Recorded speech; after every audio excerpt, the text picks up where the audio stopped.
Hello friends, हम लोग अपना चैप्टर पढ़ रहे हैं। तीसरा चैप्टर है मुद्रा और बैंकिंग, मनी एंड बैंकिंग।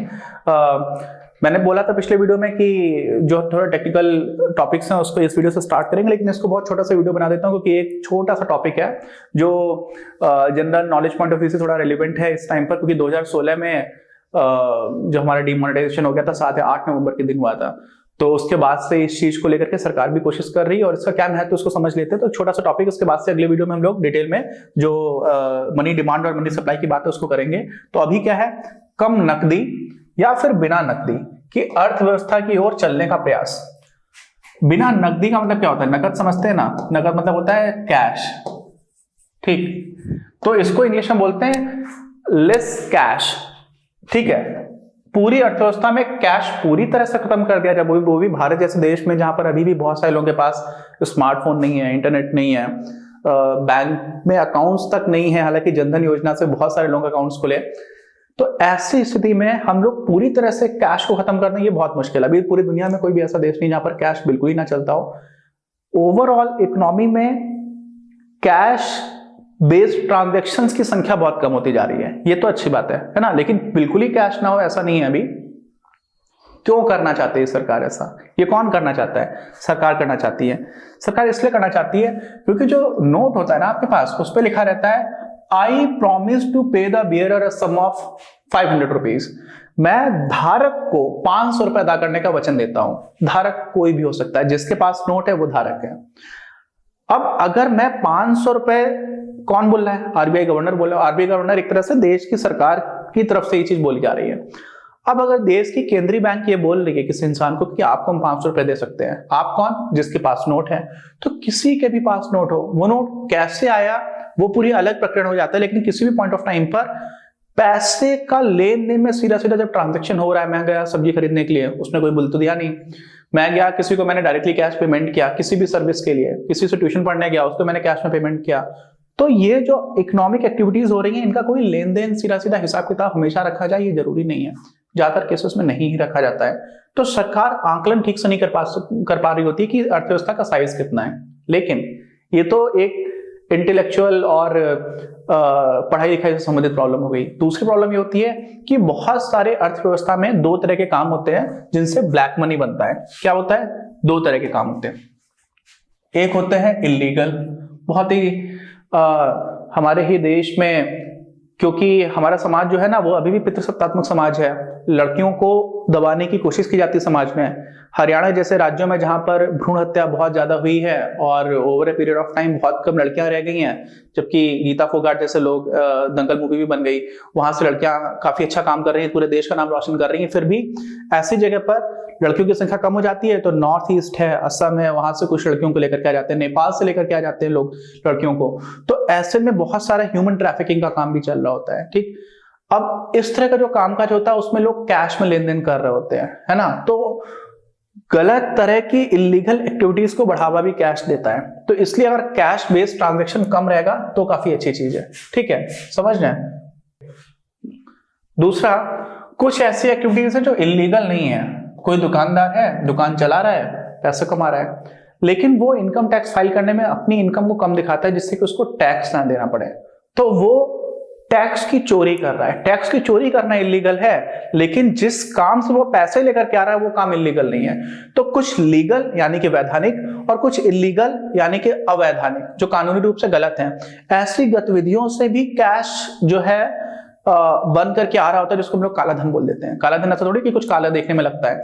तो ऐसे पैसे को सबसे ज्यादा सहूलियत से कैश की फॉर्म में ही रखा जा सकता है। किसी के पास जमीन होगी तो भी पता रहेगा। जमीन में भी वैसे बहुत, रियल एस्टेट में भी बहुत ब्लैक मनी चलता है, लेकिन फिर भी अगर आपके पास बैंक में है तो सरकार को पता है। आप बैंक में डायरेक्टली जो भी ट्रांजैक्शंस करोगे वो पूरा लेन देन पता है। आप स्टॉक मार्केट में पैसे लगाओगे सरकार को पता है। आप डेबिट कार्ड से करोगे ट्रांजैक्शन, आप पेटीएम वॉलेट में तो वैसे लिमिट बहुत ही कम रहती है, बट फिर भी उसमें कर रहे हो तब भी सरकार को पता है। क्यों? क्योंकि जो भी इलेक्ट्रॉनिक ट्रांसफर्स हो रहे हैं उनका कहीं ना कहीं रिकॉर्ड है ना। तो सरकार की कोशिश ये है कि कम नकदी वाली जो है ना उस अर्थव्यवस्था की ओर चलने का प्रयास किया जाए। बिना नकदी तो हमारी एक आदर्श स्थिति मान सकते हो, ठीक है।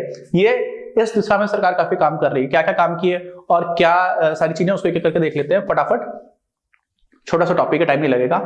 कम नकदी की तरफ चलने में क्या है, यह समाज का यह समाज एक ऐसे आर्थिक समाज का बोध कराता है, मतलब एक ऐसा समाज जिसमें लेन देन करने वालों के बीच वित्तीय सौदे, जो भी वित्तीय सौदे हो रहे हैं वो भौतिक बैंक नोट हो, आपने जाकर के कागज का एक नोट दिया उस पर ना हो बेस्ड, ठीक है, अथवा सिक्के, आपने कुछ सिक्के दे दिए मेटल के बने हुए, के माध्यम से ना होकर डिजिटल सूचनाओं यानी कि सामान्यतः मुद्रा के इलेक्ट्रॉनिक रूप में के माध्यम से होते हैं। तो डिजिटल सूचना है, डिजिटल सूचना क्या होता है, आपके पैसे से, आपके अकाउंट से, आपके बैंक अकाउंट से दूसरे के बैंक अकाउंट में जब पैसे जाते हैं तो एक इलेक्ट्रॉनिक ट्रांसफर हो जाता है खाली, ठीक है, एक डिजिटल सूचना चली गई, एक इलेक्ट्रॉनिक सिग्नल गया जिसने आपके अकाउंट पे पैसे कम किए, दूसरे के अकाउंट में पैसे बढ़ा दिए, बस दिख रहा है, वो भी खुश हो गया कि हाँ मेरे अकाउंट में पैसे आ गए, आप भी खुश हो गए कि हाँ मैंने पैसे दे दिए, मुझे सर्विस मिल गई।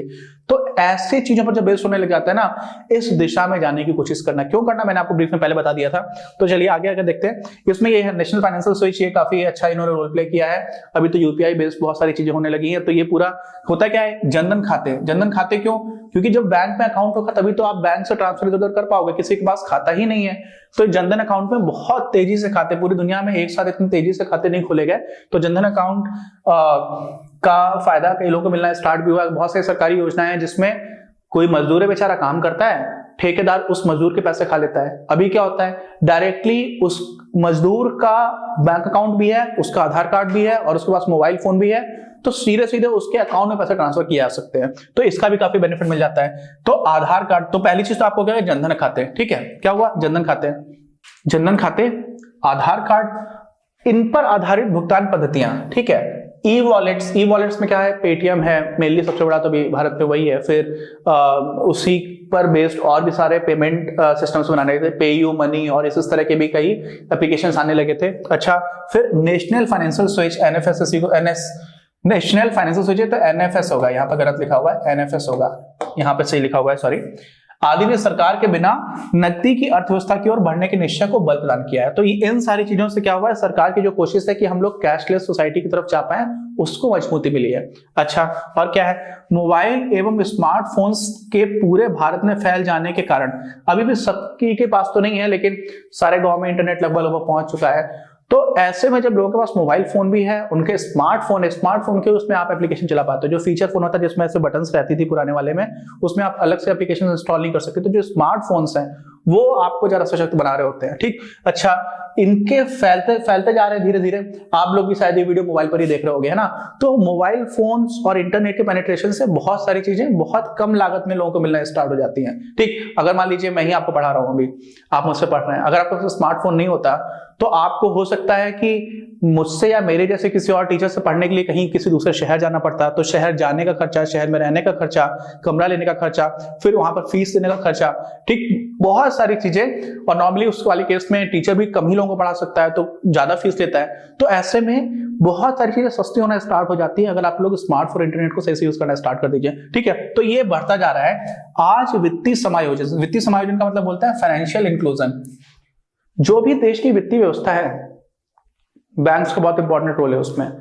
लोगों को फॉर्मल बैंकिंग सिस्टम से जोड़ा जाए, देश का जो वित्तीय ढांचा है उसके अंतर्गत लोगों को लेकर के आ पाए। फॉर्मल में क्या होता है, बैंक्स आ जाती हैं। इनफॉर्मल में क्या होता है, गांव का लाला आ जाता है। गांव का लाला गांव के ही लोगों को 4%, 5% पर मंथ पर लोन देता है, ठीक है। बहुत कुछ लोग उसमें ऐसे भी आपको मिल जाएंगे कि अरे हम तो बहुत सस्ता लोन देते, 3% पे ही देते, तो हम तो बहुत महान काम कर रहे हैं। तो 3% पर मंथ देने वाला 36% ले रहा है ब्याज। तो बहुत सारा सूदखोर लोग ऐसे हैं। अब ऐसी स्थिति में क्या हो जाता है, वही जो गरीब किसान है, आपने पुरानी मूवीज देखी, मैं कई बार बता चुका हूं, मदर इंडिया और इस तरह की मूवीज में, गांव के लाला ही गांव के लोगों को एक बार उधार देने के बाद से हमेशा के लिए एक ऐसा ट्रैप बनाते थे जिसको डेट ट्रैप बोलते हैं। ट्रैप समझते हैं, ऐसे फंसा लिया, तो उधार देकर के फंसा लेते थे। फिर जीवन भर आप उनका उधार नहीं चुका पाओगे, क्यों, इतना ज्यादा ब्याज है, मूल से ज्यादा ब्याज हो जाता था बहुत तेजी से। तो इस तरह की चीजें हुआ करती थी, ठीक। तो वो सारी चीजें ना हो, कब नहीं होंगी, जब हम लोगों को का वित्तीय समायोजन कर पाएंगे, जब हम लोगों को फाइनेंशियली इंक्लूड कर पाएंगे अपना जो भी फाइनेंशियल सिस्टम है उसमें, ठीक है, को एक वास्तविक स्वप्न की भांति देखा जा सकता है। क्यों, क्योंकि अब सबके पास मोबाइल है, सबके पास खाता है, सबका आधार कार्ड है, लोगों को लिंक कर सकते हैं। अब आधार कार्ड वाले में पर्सनल जो प्राइवेसी है उसकी बात आती है, उसको लेकर के अलग से डिस्कस करेंगे, लेकिन फिर भी फाइनेंशियल टर्म्स में हम लोगों को एक साथ जोड़ करके देख सकते हैं। और अब ये एक ऐसा सपना नहीं रहा, एक वास्तविक सपने की तरह देखा जा सकता है, ठीक। तो हम लोगों ने ब्रीफ में समझा क्यों करना चाहती है सरकार, क्या क्या कारण है, इसको तो बहुत डिटेल में पढ़ने की जरूरत है। हम लोग सारे पॉइंट्स को यूपीएससी के टाइम पर अगर आप तैयारी कर रहे हो, अगर मैं कहीं पढ़ाऊंगा ये टॉपिक, तो बहुत सारे पॉइंट्स को आपको एक करके बताऊंगा। खैर, अब अगले वीडियो से हम लोग टेक्निकल चीजें हैं दो, थोड़ा थोड़ा जो लोग इकोनॉमिक्स नहीं पढ़ते वो लोग डायरेक्टली नहीं पढ़ेंगे। एक होता है डिमांड फॉर मनी और सप्लाई फॉर मनी। इकोनॉमिक्स में डिमांड और सप्लाई की बात करते हैं, तो इसको हम लोग अपने अगले आने वाले वीडियोस में देखेंगे। मिलते हैं, कोई डाउट हो तो प्लीज कमेंट बॉक्स में लिखकर बताइए, और चैनल सब्सक्राइब नहीं किया गया तो प्लीज सब्सक्राइब चैनल, बाकी लोग सब्सक्राइब करिए, जिससे कि सारे ही लोगों को अपनी हिंदी भाषा में अच्छी अर्थशास्त्र में और कॉमर्स साइड में खासतौर से समस्या ये है कि हमारी जो ऑफिशियल बुक्स है ना, उनमें भी बहुत ही गलतियां हैं। तो इस वजह से कॉन्सेप्चुअल गलतियां हैं, आप समझ रहे हैं, मतलब मुझे दुख होता है और मैंने लेटर भी लिखा है एनसीईआरटी को। मैं बहुत सम्मान करता हूं, एनसीईआरटी की बुक्स बहुत अच्छी होती है, लेकिन हिंदी में ट्रांसलेशन कई बार ऐसा है जिसका कोई मीनिंग नहीं निकल रहा होता, और कई बार एग्जैक्टली उल्टा लिखा हुआ है। तो अगर आप लोग ये वीडियो सिर्फ और सिर्फ आप बुक्स से रिप्लेस नहीं कर सकते। मतलब मैं बुक्स को बहुत ज्यादा इंपॉर्टेंस देता हूं, बुक आप देखोगे, पढ़ोगे, खुद से समझोगे, वो आपके साथ ज्यादा देर तक रहता है और आप खुद से सोचना स्टार्ट करते हो, वो चीज बहुत इंपॉर्टेंट है। लेकिन दुर्भाग्यवश कॉमर्स में और अर्थशास्त्र में हमारी बुक में ही बहुत सारी समस्या है। तो इस वजह से भी वो सारी समस्याओं को दूर करते हुए मैं एक बनाता हूं आप लोगों के लिए। मैं इंग्लिश में पहले पढ़ता हूं और उसके बाद से देखता हूं कि हिंदी में कहां पर क्या क्या गलतियां, तो उसको इंक्लूड करने की कोशिश करता हूं। तो इस वजह से भी सारे लोगों के लिए काफी इंपॉर्टेंट बोर्ड एग्जाम्स भी आ रहे हैं, और बाकी भी हमारी कोशिश है कि सारे लोग जब पढ़ेंगे तो बहुत सारी चीजें समझना स्टार्ट करेंगे, जागरूक मतदाता बनेंगे, जागरूक नागरिक बनेंगे, और साथ में अपने फैमिली, अपने परिवार के लिए भी आप अच्छा काम कर पाएंगे। ठीक है, तो मिलते हैं अपने अगले वीडियो में। कोई डाउट हो तो प्लीज कमेंट बॉक्स में लिखकर बताइए। इस वीडियो के प्रायोजक हैं आप, और अगर आप ऐसे ही और वीडियोस बनाने में हमारी मदद करना चाहते हैं तो पैट्रियन पर जाकर या फिर स्क्रीन पर दिए गए QR कोड को स्कैन कर अपना योगदान जरूर दें।